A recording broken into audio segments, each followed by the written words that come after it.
So guys, ang advantage ng solo ride ay pwede kang mag-relax like this.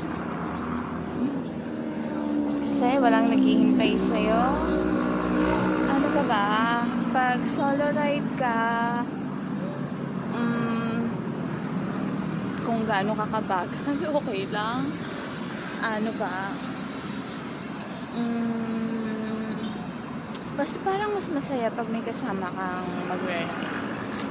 Para sa akin, kasi katulad na yun, walang tagakuha ng aking picture. Hindi sarili ko lang. Tsaka wala akong kausap. Kung kapituday, no? Ganun kapag solo ride.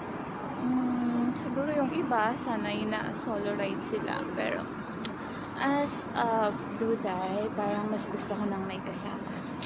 That's all.